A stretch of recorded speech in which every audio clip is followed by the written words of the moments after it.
Meet Bob Olson. Bob's the author of Answers About the Afterlife and the host of Afterlife TV, a private investigator who began investigating life after death in 1999. Bob now records his interviews with experts, authors, and people who've had extraordinary experiences so he can share it all with you. Enjoy the show.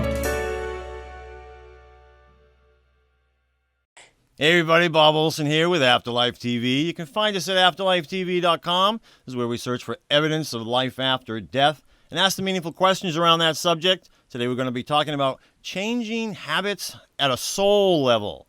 I guess instead of at a willpower level or some kind of mental level, we're going to be changing them at a soul level. It's going to make a big difference. And our guest is an expert around soul level type of things, like soul contracts. Her name is Danielle MacKinnon. Thanks for joining us again, Danielle. I'm psyched to be here. Thanks for having me, Bob. Yeah, we are. This is the third time we've had you, and you were actually our first guest. So if people don't remember your first guest, we talked about pets.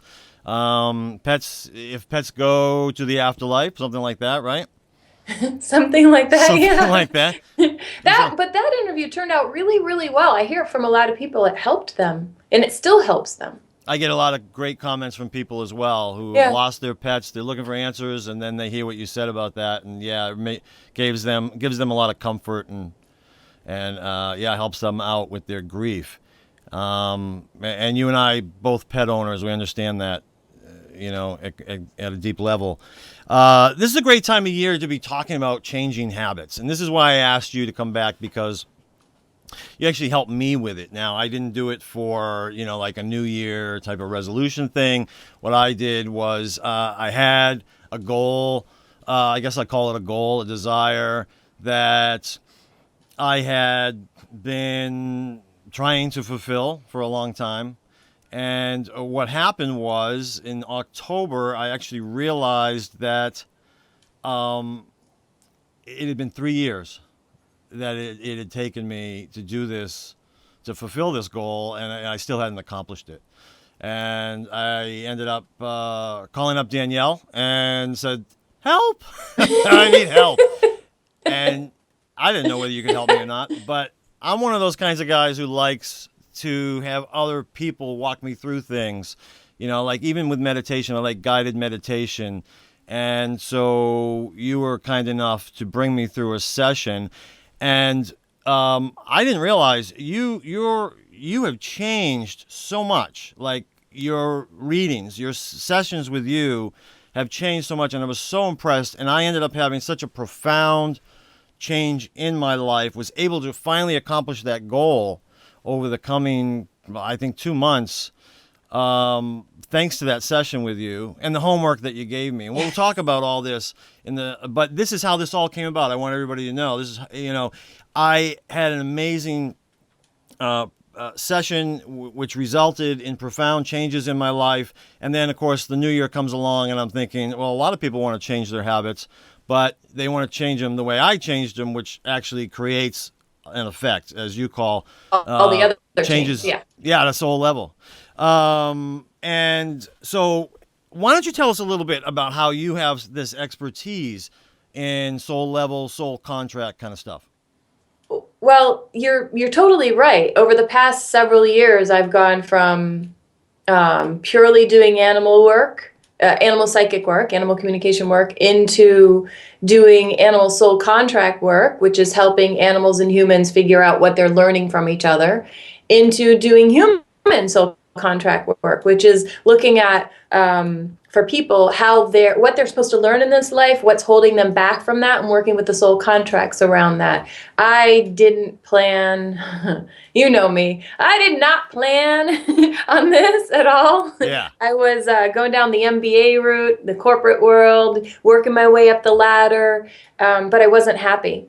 And so when I started working with animals, in fact, actually the first time I heard and believed that it was possible to work psychically with anybody, I pretty much changed. It was like it changed my entire course. And I did everything I could to get out of the corporate world and to start my own business. And it kind of led me to where I am now. It's weird. In the psychic world, if you allow yourself to evolve, the work evolves with you. But a lot of people get stuck on, I just want to know the future. I just want to know what's coming. When am I going to get that job? Or when am I going to meet the man of my dreams? Yeah. And what I've found through this work is that it's so much more empowering to realize, well, why are you feeling so hopeless without a man in your life, or so much like a failure without having that particular job?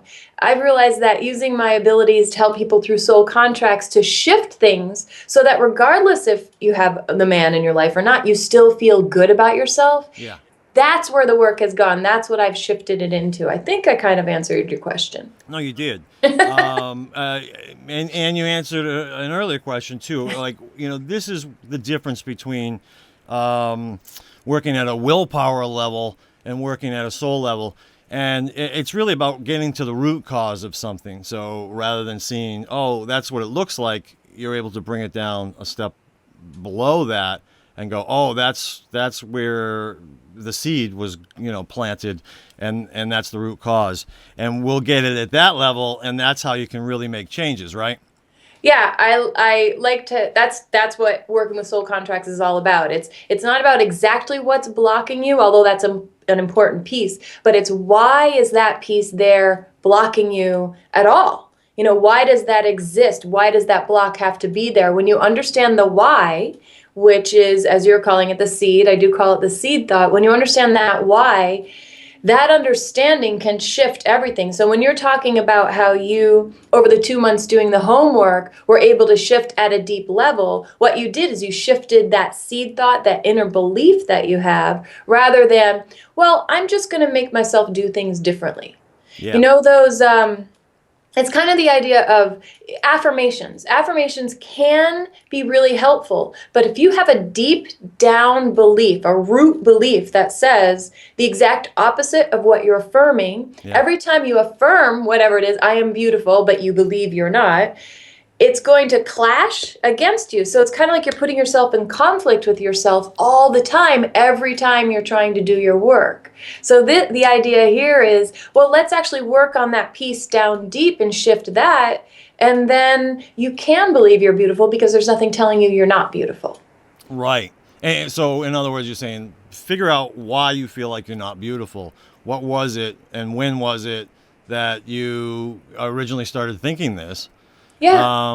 Do you actually have to figure out what the origin of it was, or just know what this belief is that you have? It's like 50-50. Okay. So about half the people can go, oh yeah, I feel not beautiful, or I feel not good enough, or I feel like a bad person or unworthy. About half the people can go, yeah, I identify that, and there it is, that's my seed thought. The other half need to understand and kind of dig up that seed thought exists. Yeah. We spend a lot of time trying not to feel our seed thoughts. Yeah. If you feel not good enough, you spend a lot of time in your life trying to do everything you can to make yourself feel good enough, to kind of not notice that I don't feel good enough feeling. You kind of want to put it behind you and bury it. But burying it, it doesn't work. Yeah. Burying it just keeps that energy vibration with you. And so it's kind of like you're trying to ignore an energetic vibration that is within you, and that doesn't work. That just sends that vibration out to the universe, and the universe goes, oh, she's got that vibration that she's not good enough, and sends it back. Whether you ignore it or not, that the law of attraction will bring it back to you. It is interesting, any changes that have really occurred in my life, over the many years, do seem to be energetic. And that's a little bit difficult to describe, because there's a point where sometimes, just as an example, you wake up one morning and you realize you're different. Like, you realize you feel different. Everything feels different in your world. And it feels like there's something in your aura, in your energy, that has shifted, and it's not going to be the way it was before. I mean, is it all kind of energetic? It is energetic, but here's the crazy thing about what you're talking about. So you wake up one morning and you go, oh, I'm doing this differently. This feels different. Oh, this feels better. But it's not that you woke up one morning and everything actually was different. Yeah. It's that you're finally noticing the differences that you've made in your life as you've made deep energetic changes. Yep. So it seems like it's this aha moment, but it's really only an aha moment of what's been going on because you've been doing the work. Yeah, That makes sense? Yeah, yeah. But people hear that and they're like, no, Danielle, I want to wake up tomorrow and have it all be different. But they don't realize that there's this energetic component to it. We can't just force ourselves to change, to be different, to behave different. If we believe one thing about ourselves, that thing is going to inform all of our decisions until we don't believe that anymore. Yeah. That's just the way it works. So I can tell myself to behave differently. I can say, all right, I'm going to put makeup on and I'm going to wear a nice dress and this will make me pretty. But if I don't believe it on the inside, it's not really going to be making me feel pretty. That means my sense of self is now based on the things I can control in my environment. And you know that is not a secure way to live. That is not, that's if the inner peace goes, yeah, I'm beautiful, I'm happy, I'm secure, I'm worthy, then whatever happens on the outside matches that. Yeah. And this affects any area of a life, I imagine. I mean, we could kind of try to list them. There's the financial aspect. There's, there's health and fitness type of thing. There's relationships, right? Career. What else is there? There's everything. There's a lot of people I find don't believe in themselves. So they can't get the job. They can't find the love. They can't have the support system. I worked with someone yesterday, and he wanted nothing more than to be part of a wonderful group of people in his city that he lived in. But he couldn't get in there. Everything he did, he was like, I say, hey, you guys want to go out? I text them, and it's not working. And he said, so I think I want to move to a different city. But what he didn't realize was he actually had a seed thought that said, I'm not good enough. Yeah.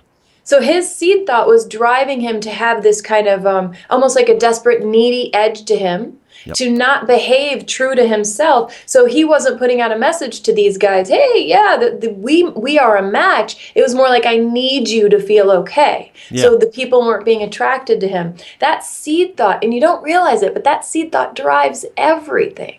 Yeah. I mean, I'm sure our audience are probably thinking the same things that I'm thinking. We all know these people, and we know that we do it ourselves, but it's easier to see in other people. And we know that there are some people, you feel that neediness about whatever it may be, and it pushes you away. It's not an attracting energy.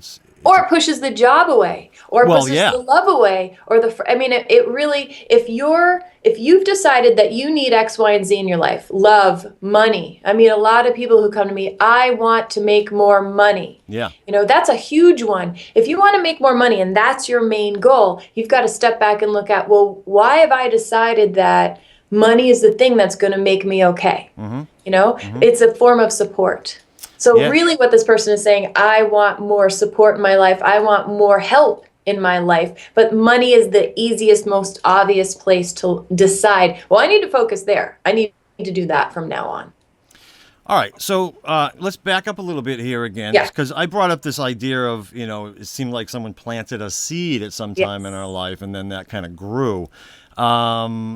Explain to people, what a seed thought is from your perspective. Okay.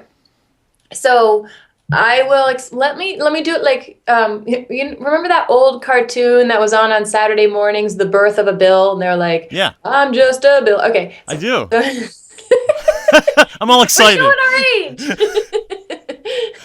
So I will explain kind of the birth of how this works. Okay. So what happens is, usually early on, usually anywhere from 1 to 5 years old, a person experiences something in their life that starts to make them rethink themselves, that starts to make them question their brilliance and their beauty.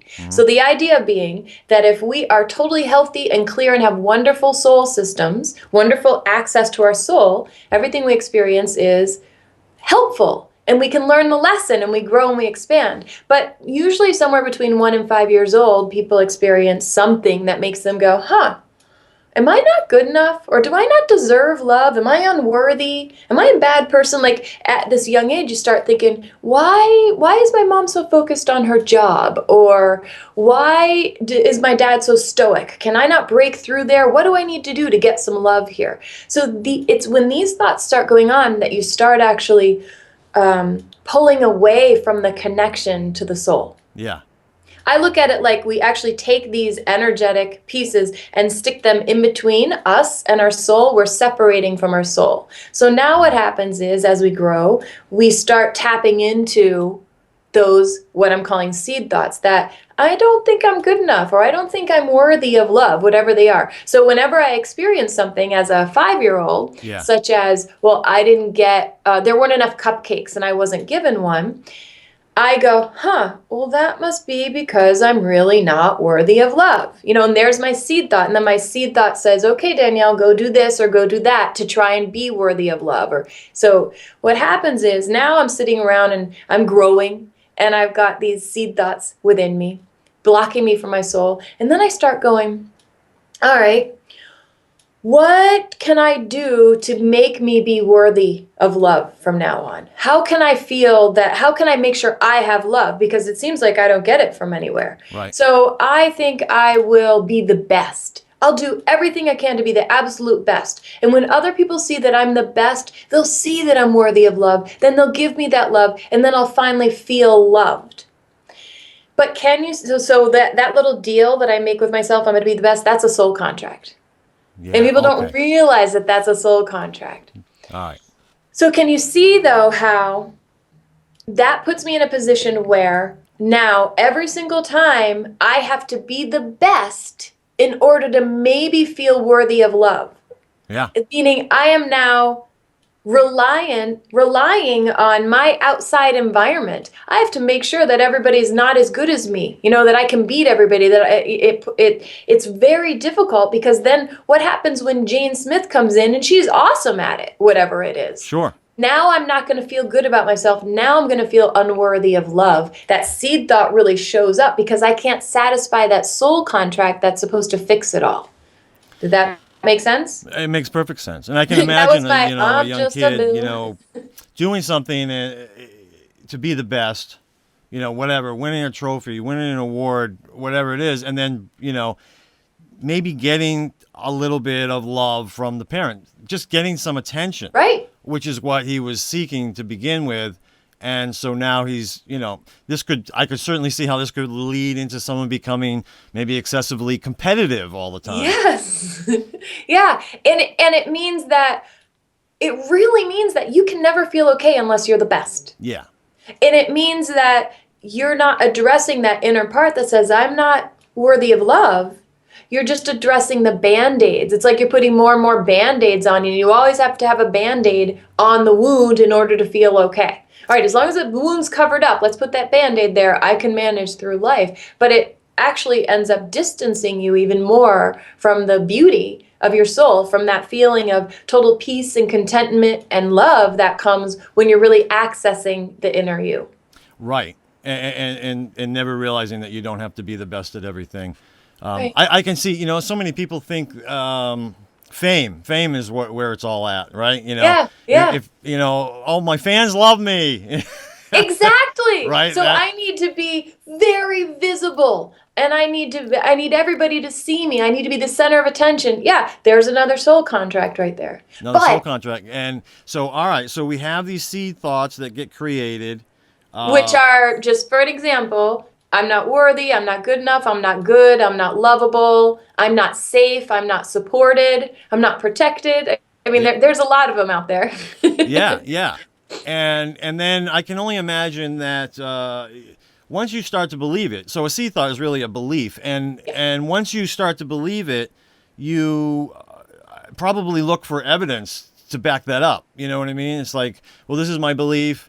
whatever, I'm not worthy. And then, you put your drawing on the refrigerator and you try to get Dad to look at it, and he doesn't pay any attention. He's too busy. He's too focused on something else. See, yep, there you go. That backs up what I believe. So this must be true. Yep. And then like you said, then you start to do something in order to make up for that belief. Yes. Or in order to negate that belief, or in order to not feel that belief. Okay. And I guess if it works, then... Well, they work. That's the crazy thing. Well, if you think it works. But they only work to a degree. It puts you in a position where you are always having to fulfill that soul contract in order to be okay. Right. But that's what I was leading to. So that becomes a soul contract. And that's the kind of soul contracts that we're talking about here. Yeah. So it's not necessarily something that you came into this life with already. It's something that we mentally create for ourselves. It's a soul contract that we create for ourselves. Yet, at the same time, I can only imagine, this is the way I look at things, is that this is something that our soul intended for us to go through and learn from. And this is why certain things were set up in our lives. We have the certain parents that we have who live in the certain socioeconomic environment that they do, and they have certain beliefs, and all this stuff is lined up for us so that we end up with these seed thoughts, end up creating these soul contracts, and hopefully we will overcome them, and then we have a new experience, right? Yeah, it's let's say that your soul, prior to coming into this lifetime, your soul says, I'm Bob, and I'm going to work on believing I'm worthy in this lifetime. Yep. And so what happens is, it's kind of like when you're born with I want to call it like a leaning toward. Mm-hmm. Just kind of, things are kind of set up with the parents you chose, what the lessons they're working on, the situations you'll be in. You kind of lean toward having experiences that are going to make you question your worthiness. So it's pretty easy early on for you to develop the seed thoughts of, I'm not worthy. Yep. The thing about it is, what you ended with is, the whole point of this system, what I call the soul system, is that you use these soul contracts that are blocking you and driving you nuts. I can't make the money. I can't have the love. I can't believe in myself. Can't get my book out there. You use those as the beacons. They kind of call you in and make you go, this is so annoying. What's going on here? Why can't I have what I want? As you dig deeper, you find the seed thought, I'm not worthy. The whole goal of this is to then learn the soul lesson. That soul lesson that your soul wanted you to learn before you came in here, which is the soul lesson of, I am worthy. I am totally and completely and utterly worthy as every other brilliant soul out there. Yeah. The hard part about learning a soul lesson is that people hear it. Okay, so if I were to say to you, all right, Bob, your soul lesson you need to learn is, I'm worthy. Well, you can intellectually go, yeah, okay, I'm worthy. I'm going to work on being worthy. I'm going to make myself be worthy.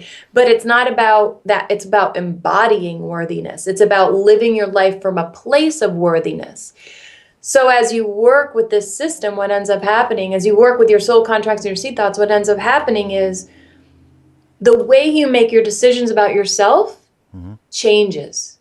Because you're no longer forcing yourself to go, wait a minute, what would I do if I really felt worthy?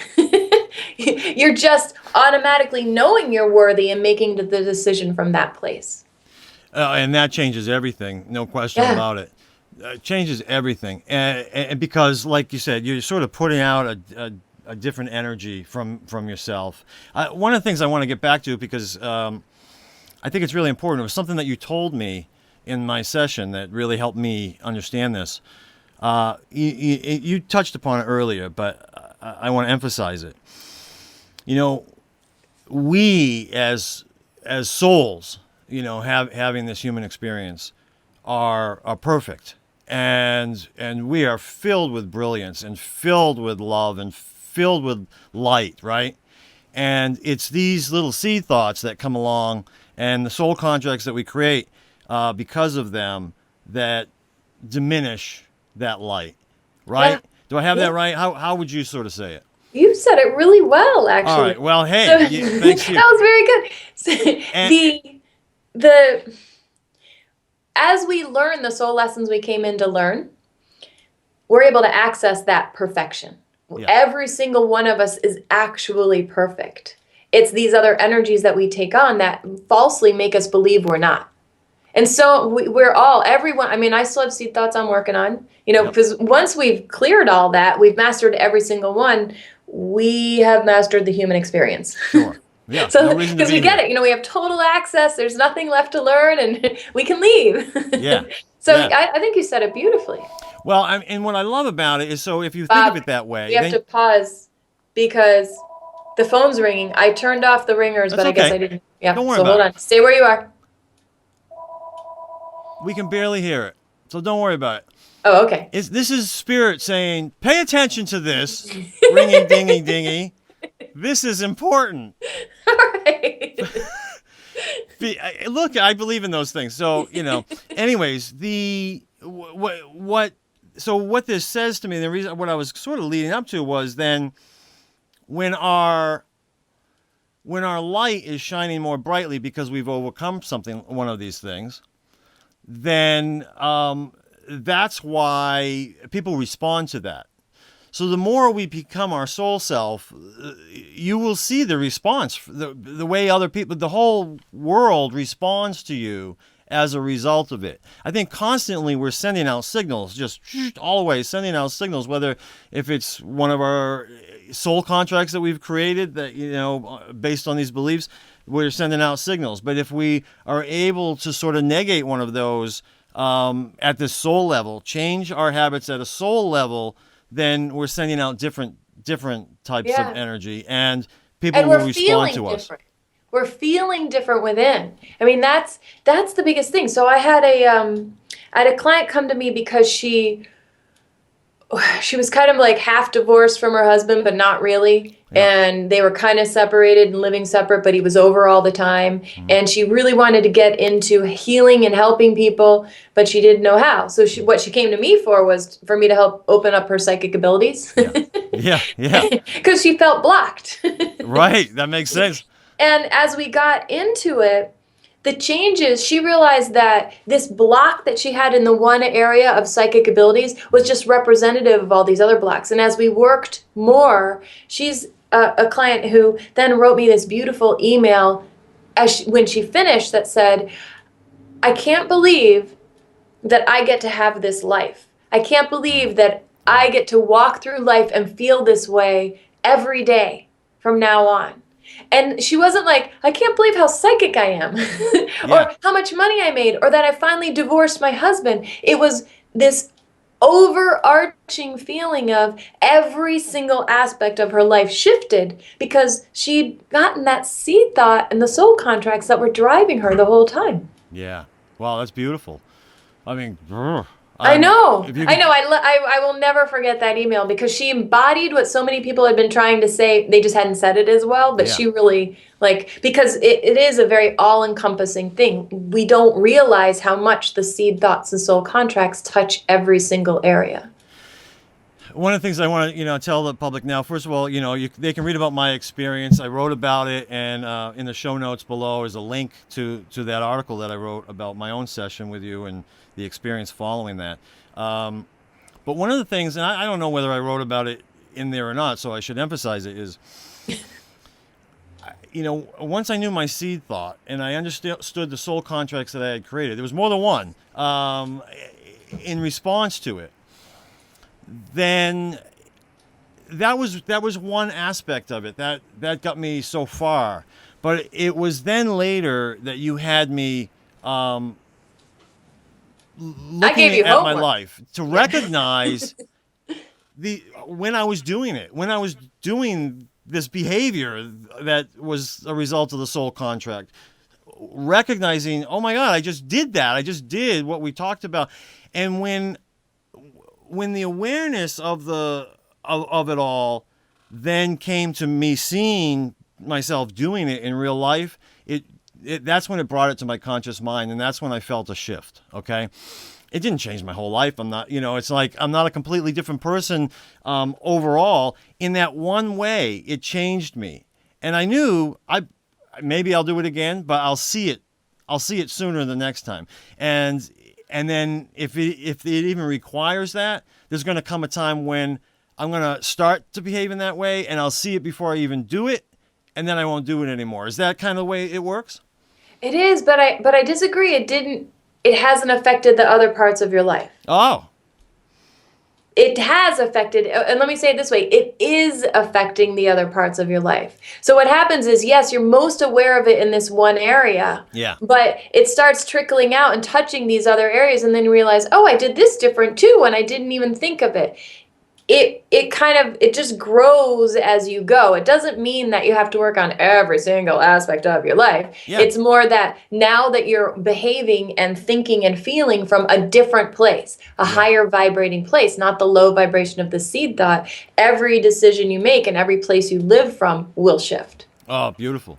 And it can be very subtle. Now, sometimes when I saw myself doing it, that was not subtle at all. I was like, whoa, I just saw that. Right. That's going to be where it's most obvious, because those were where you were fully aware of the soul contracts. Yeah, yeah. But it's these other areas that people don't realize that are affected as well. And I feel like you're still in that place where the other areas are starting to show up for you, where you go, oh, it's different.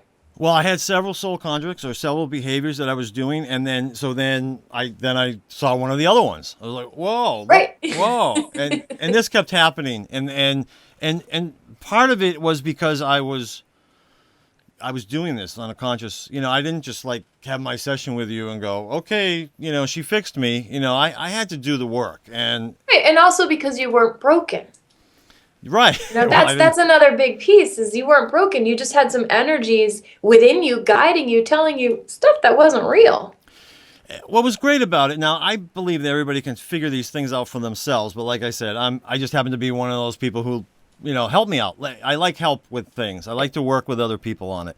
And you were able to do that. You helped me figure out what my seed thoughts were and the soul contracts around them. And what was interesting about them is, as soon as they were there, I knew it was true. I mean, there was no question in my mind. It wasn't, you know what I mean? Yeah, yeah. Like I've had a psychic tell me about a past life before, Right. Might be true, might not, I don't know. But that's the cool thing about working with these. So we've constructed these soul contracts and these seed thoughts. We've constructed this crazy system that's supposed to keep us feeling good, right? Yeah. But it's a weird system because it's all based on things must be this way and cover that up and don't look here. And as you bring it forward, when we had our session, I said, okay, these, here's your seed thoughts. I laid it out for you. None of it should be a surprise, because it's been guiding you, it's been with you for so long. It's like you're aware of it in the back of your head. We're now just bringing it forward. If it's a surprise, I would be surprised. Yeah, that's right. That's right. Right, because it should be like, oh yeah, I do kind of think. Oh yeah, I think that all the time. Oh yeah, it's just that we've literally trained ourselves not to look. Yeah, sure. Well, right. That's the whole point of it. Right. Yeah, that's the whole point of the soul contract. Right. Yeah. Just keep me safe. I'll follow these rules and keep me safe and keep me feeling good, and it's all okay. I'll just follow these rules. Right. Yeah. Because as souls, or souls having this human experience, we are perfect, and we are worthy, and we are good enough, and we are safe and supported and protected, and all those things. But because we're human and we have human minds that think all kinds of crazy thoughts, we come up with these beliefs that we're not. Crazy. And that's just so cool to me. It's a fun thing to figure out your soul contracts and to start looking at, what am I doing? I'm doing really? Like, it can be, you got to have a sense of humor when you do it, because we humans, we're thorough. We are really thorough. And we have no one to blame but ourselves. I mean, right. But in a good way. But wait, in a good way. A lot of people start learning about this and they go, oh my, I can't believe I have all these. I'm so messed up. Why would I do this to myself? I'm so mad at myself. Yeah. And you can't do that. It's really, wow, I was just trying to do a really good job of making myself feel better. And I didn't realize that this wasn't maybe going to be the easiest route I was taking. So you can't beat yourself up about it. No, it's the point. It's the point of it all. Right. I mean, I'm 50 now. I'm doing some of this stuff. You know what I mean? Sure, I wish I did it when I was 20 or 30 even. Hell, 40. You weren't ready. You weren't ready. You literally couldn't do it until you did it. That's right. So, and I'm happy that I did. And I know that I got a lot of other stuff to do later. I talk, about the layers of the onion. A lot of people use that, so I know people understand that. But there's more layers of the onion to be peeled away later. But I will say, if people read my article, it has a lot to do with the soul contracts I've overcome, but it's one of the most personal articles I've ever written. This was all very personal to me. I held nothing back. It's all out there. That's a big deal. That's it was a big deal in itself, based on what you were working on. It makes sense. Session. That's right. That's right. I wouldn't have been able to do it earlier. Yeah. So let's say, someone, like I said, you helped me with mine. Let's say someone they want to do this without going to you or, some other practitioner to help them, but they want to try to do it on their own. Like, we would start with the soul contracts, right? And yeah. How do people find their soul contracts? Okay. So let me start by saying the reason you start with your soul contracts is because they act as the red flags. Why are people interested in soul contracts? Because they think they're problems and they're annoying. People say, I have a vow of poverty. I can't make love. Whoops. Sorry.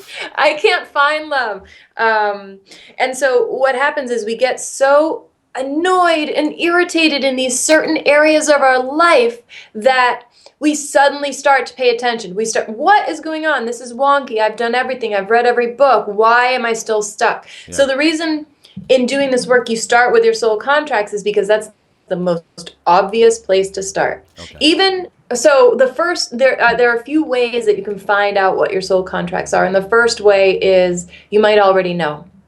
So it seems very simple, but I've found that a lot of people just listening to, wait, so it works like that, and those are the energies, and they start going, oh, I think I have a soul contract of this, or I have a soul contract of overgiving, or caretaking, sacrifice, suffering.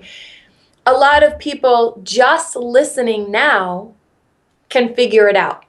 Just based on some of the examples I've given, or they know where they're already hung up. And there's no big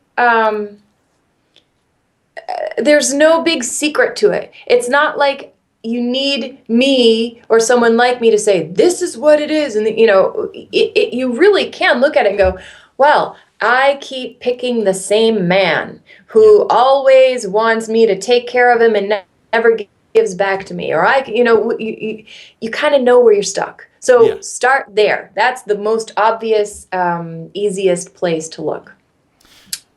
Yeah, I had a friend read my article, and he walked away from it. He knew what his were. Right. He knew too, and I was blown away. I was like, because I know him. I've known him all my life. And I'm like, my God, I think you're right. Like, how'd you do that? Because it's not even magic. It's really, this stuff is already in you. The information is already in your head, right? Yeah. This is a system you've been working with since you were like 4 or something. Yeah. So it's not that hard to pull up. It's just a matter of understanding it. And the other cool thing about that is a lot of people are able to, just by understanding the system and then pulling out their soul contracts, already have forward movement in their belief system. Yeah. Just because they're starting to go, wait a minute. So really, I'm perfect and not kind of broken and worthless. Wait a minute, that's energy. Like when they start putting it together, and it opens them up in a huge way. Yeah. So if you are finding your own soul contracts and you're doing it by, oh wow, I think I have this one, and you're coming up with 10 or 15, it doesn't mean you're more broken than other people. I have a lot of people who go, oh no, what I do to myself? And I really don't want anyone to think they're broken. In fact, the more you have, the easier it is to work with them. Yeah. Because then they show up everywhere and you can find them. That's what I was thinking, yeah. Right. Yeah, that totally makes sense. And you had said to me one time, one way and one of the red flags in recognizing them is when you say, "That's just the way I am," Right. you know. Yeah, That's I just what hear I have so to many do. people say that. I'm kind of compulsive. That's just who I am. Yeah, I'm just not very good with money. Right. I just, lucky at cards, not at love. Whatever. Right. I never win anything. Yeah. I mean, these are clues, definite clues, and that's the next one would be the next way to find your soul contracts. Unrelated pattern. Or no, let's do. I'm sorry, I'm getting them mixed up. Patterns, repeating patterns. Okay. So repeating patterns is you notice you keep picking the same man, or you notice that the man you're with wants you to do everything from him, and your friends are all calling you and they're wanting you to do everything for them, and you're feeling really tired and drained. Okay, look at that pattern. Everybody wants something from me. I feel like I have to give it. I keep giving too much energy, and then you go, overgiving, caretaking. You can kind of walk through it literally just by looking at the patterns in your life. I mean, it's pretty simple. Yeah. Now, what about someone? Let's just say there's a lot of people out there who write music. They're great artists. They're writers, whatever it may be. But let's use the artist as an example. Someone's an amazing artist, but they can't get themselves to actually create any artwork. The pattern would be that they want to, but they don't do it. Like, how would you even look at something like that? Well, the pattern would be, so you'd start going, okay, I can't get my artwork out there. I'm having trouble being seen. Okay. Am I having trouble being seen anywhere else? Oh yeah, I don't feel comfortable telling my boyfriend or my girlfriend my needs. Oh yeah, and I always agree to everything when there's a problem because I don't want to create a conflict. And so you start to kind of put it together. Again, it's looking for kind of a pattern in there. And that pattern would be, wow, I don't want to be seen. I don't want to be noticed. I don't want to rock the boat. Those are all soul contracts. Yeah, that was a great example to give right there. Well, I mean, I I have different friends. Like I have different friends who are like I said, writers or artists or musicians who are in this thing. They're sort of living the starving artist mentality. Yeah. And I was thinking of one particular one, and I mean, you hit the nail on the head. Like I think what you said was perfect. So, anyways, I think that just that alone can help a lot of people sort of understand how you go about this. But there's one more way. Okay. And this is looking for unrelated clues. So I'll use the example of I had a client who came to me because she couldn't lose weight and she didn't understand what was going on. So as we worked together, I started directing her, okay, why can't you lose weight? Because she said she worked out all the time. Like, well, what's going on here? And I knew there were some soul contracts here, but I needed her to see it versus me telling it. There are some people who need to kind of experience and figure it out for themselves while I lead them there versus me going A, B, C. So she described her workouts to me and she did lifting with weights. But she noticed that everybody else could do less reps throughout the workout, but she actually could often do more at the end of the workout. And that's kind of a weird thing when you work out. Doesn't that seem weird? Like you want to use enough energy so that you're tired at the end? Yeah. And so she thought this was a soul contract around, I can't lose weight, I can't have what I want. And what it turned out to be was a soul contract around belief. All right. So her seed thought was, I'm not safe, supported, protected. Yep. So her soul contract, she was conserving energy in her workout in case she needed it later. So that, because no one was going to come through for her because she didn't believe the universe would come through for her. So it's kind of like she always held herself back. That was literally one of her soul contracts. Hold yourself back because you never know what's coming down the pipe. Yeah. And so you got to have the energy or the money. And it turned out she had money problems. And I mean, this was a really big thing, but it seemed like it was, I can't lose weight, which is that would be a weird soul contract. Although some people do have, I can't lose weight for, keeping themselves invisible, you know, because they don't feel safe, supported, protected. For her, it was leading to this bigger piece. And when she clued into, oh, it's this weird soul contract, it's I've got to conserve because I don't trust in the world, she was actually able to have a lot of forward movement on that. Did that make sense? Because you're giving me quite a look. Yeah. No, it did. It did. That was great. That was perfect. Another great example. We hadn't used lose weight yet, so. No, and then there's one around money. A lot of people come to me and they think they have a vow of poverty. A vow of poverty is basically where you have a soul contract that says you're not allowed to have money in this lifetime. Yeah.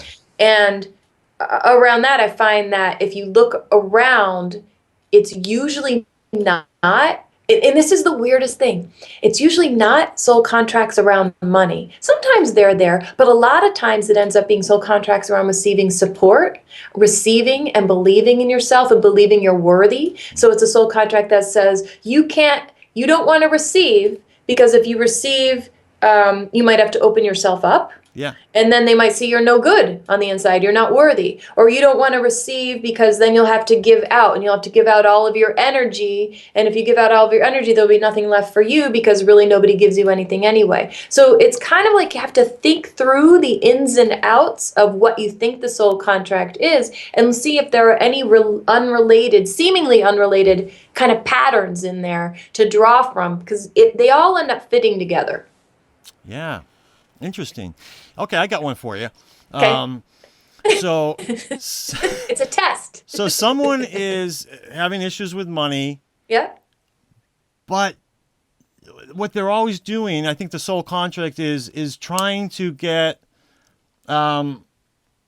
it's almost like they become dependent on someone else. So they're trying to get other people to help them with the money. You know what I mean? You know, and or with abundance in any way, you know, I'd rather someone gave it to me than I made it on my own, type of a thing. Okay. It seems like there's some kind of reverse thing going on. There is. What would that be? So what that is usually that a person like that is going to have a I'm not safe, supported, protected seed thought. And they're also going to have a I'm not good enough seed thought. Okay. You can have lots of seed thoughts. Yeah. You know, usually people have between anywhere like 2 to 5 that they're working on at any given time. But then the soul contracts would be around. Wait, I lost the example. Well, well, it's the, you know, purposely becomes dependent. So other people. Okay, there we go. Use the I'm not good enough example. So there's a soul contract called rescue or rescued. So if I am in a position of need, somebody's going to come in, rescue me, help me, save me, see that I'm worthy, and it will make me feel worthy, and they'll help me out of this horrible feeling I have about myself. So I find a lot of people do that about money, about job, about finding love, about, like, they put themselves in a perpetual, I need help. Like, I'm almost always in a state of chaos kind of thing. Yeah. And they reach out to people for help, hoping that help will make them feel their own worthiness or their own love, or finally feel protected. And when someone does help them, it probably makes them feel loved. They love me enough temporarily. To help me. That's the problem. Well, no, I mean, they think it does. They think it does. That's the soul contract, right? Right. So that's why people who do that end up feeling very lost in their relationships, because they keep needing that other person to perform certain actions in order to feel okay in the relationship. Yeah. That's a really common one. That was a good one to bring up. I like that. All right. So so that's how to recognize. Well, you kind of talked about both of them, really, but you start with your soul contracts and work your way back. So, you know, and then you identify the seed thought after that. That's basically what you were saying, right? Yeah. It's easier. It's easier to say, let's look at what the soul contracts are and then figure out what the seed thought is, because that's kind of the way you were doing it seemed. I'm losing your oh, there you are. I see you again. Yeah, good old Skype. It's pretty bad, though. Okay. So we'll wait a sec. Yeah. You look like Max Headroom from the 80s. I'm not joking. All right, don't worry about the way I look, because from this end, we're all set. Okay, I couldn't hear you either. So you said, I don't know what you said. So normally, you start with the soul contract and work your way back to the seed thought. That's the best way to do it. Yes. So since the soul contract is that red flag, and you can very easily find your red flags, anybody can look at themselves and go, I'm stuck here, this isn't working. That allows you to start working into the seed thought. Now, there are some people who, for the seed thought, if you're wanting to know what your seed thought are, just again, by us talking about this, they're going, I know what my seed thought is. Oh, she said that one and that one. Totally wonderful. Legitimate way to do it. Yeah. If you can get it like that, go for it. But there are other people who need a little bit of a process. So this is the process I would walk people through. When you find that you are in one of your soul contracts, meaning, oh, I need so-and-so to help me so I can feel loved, or I need to succeed at this, and if I'm not number one, if I don't get an A, if I don't get that promotion, I'm not going to be okay. One of your soul contracts is kind of hitting you. You're in it, right? You're in that negative energy. Yeah. So when you're in that negative energy, it's called identifying the moment. Yep. What you do is you go, all right, I understand this is one of my soul contracts showing up. We've already identified those. That part's done. What am I trying to negate, or what am I trying to make myself feel right now by being number one or by giving to this person? Literally, that's all you have to do is go, what is the feeling? What's the emotion? What's the idea there? It's just walking yourself back a little bit. All right, I'm trying to be number one. Why am I trying to be number one? Because I'm not okay if I'm not number one. If I'm not the best, then I'm not the best. Like it literally, you can... A lot of people have very analytical minds, especially a lot of people I work with, because I'm analytical. Yep. You're not analytical. No. Not at all. No. So this is where the analytical mind can really actually work for you, because it's almost like you analyze yourself into figuring out what your seed thought is. Yeah. You just watch your mind do its normal thing, and you end up at that seed thought. Oh, it's because I don't feel like I'm good enough unless I'm number one. Yeah. There's your seed thought. Yeah. It's that easy. It does, and it sounds easy. I mean, it wouldn't be easy for me because like I said, I like other people to help me. So No, I think it is. I really. no, I think you're right. Some people get stuck, but it's not. Some people get stuck. I get what you're saying, but I really think you can use your brain. You know what I think part of it is? Like I always say this to Melissa, my wife Melissa. I like to think out loud.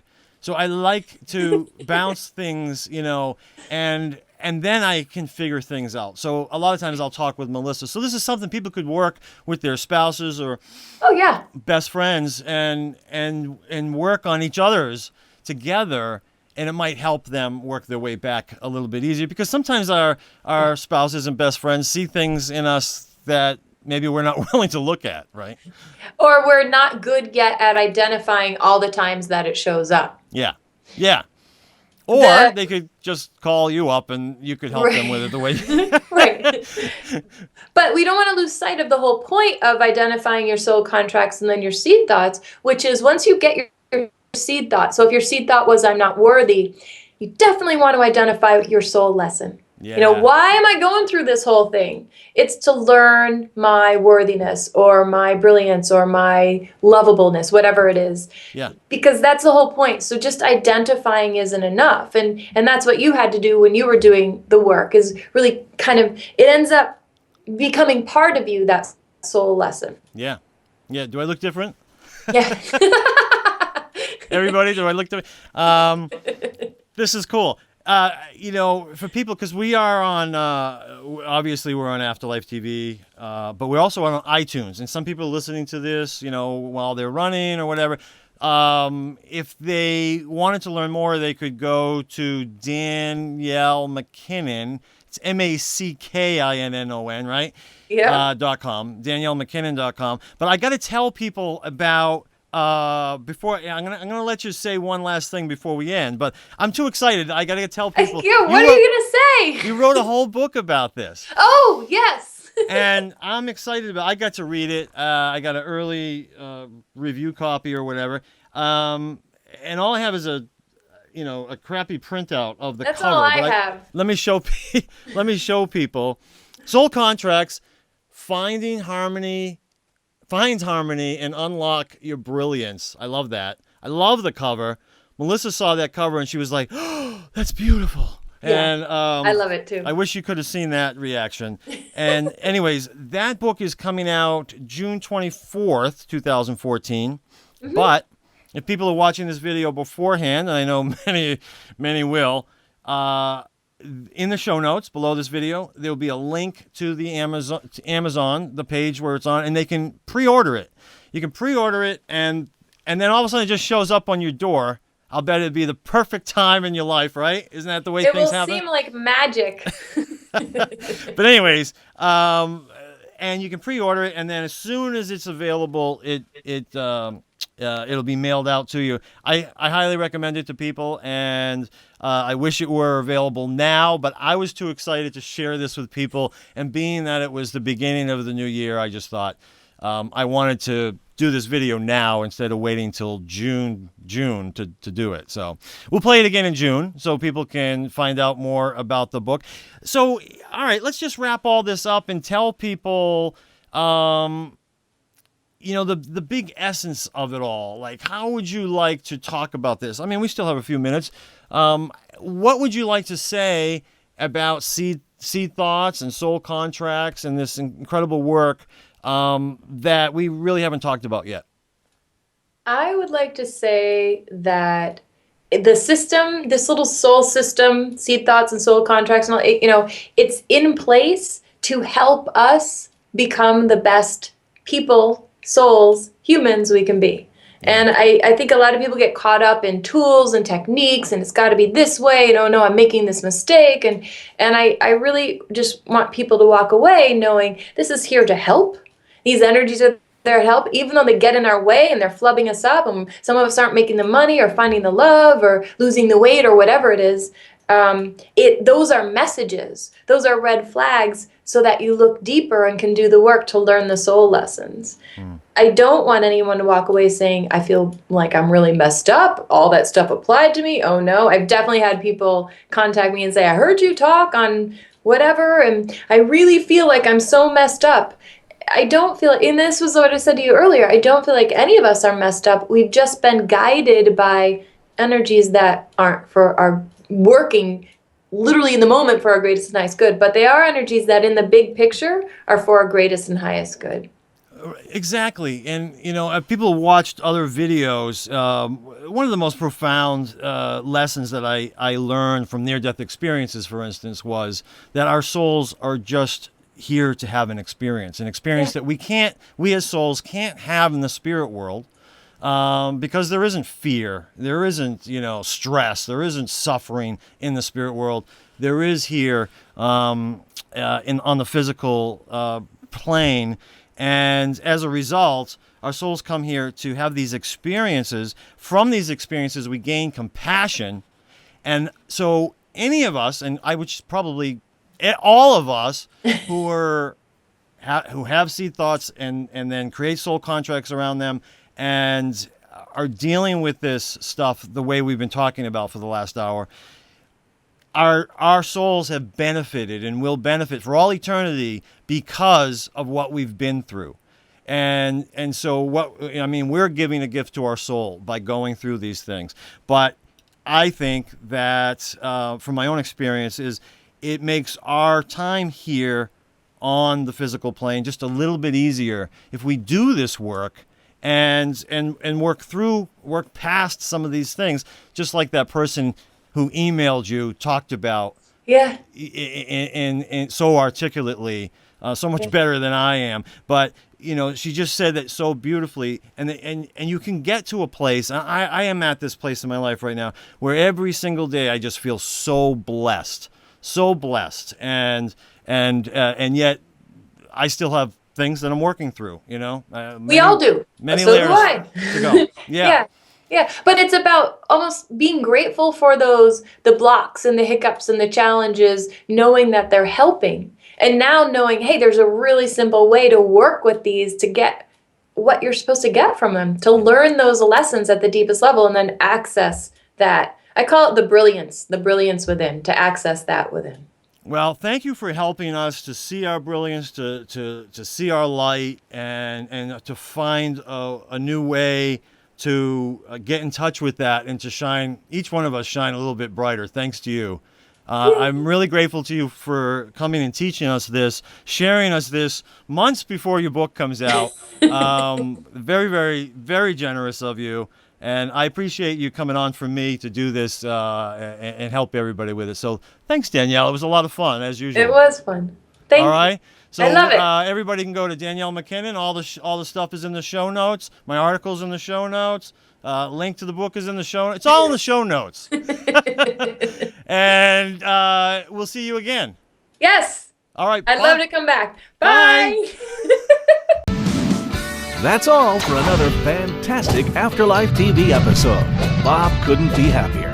If you enjoyed this episode as much as Bob, please leave a comment on AfterlifeTV.com, Facebook, Twitter, or YouTube. And don't forget to check out Bob's book, Answers About the Afterlife. Thanks for watching Afterlife TV.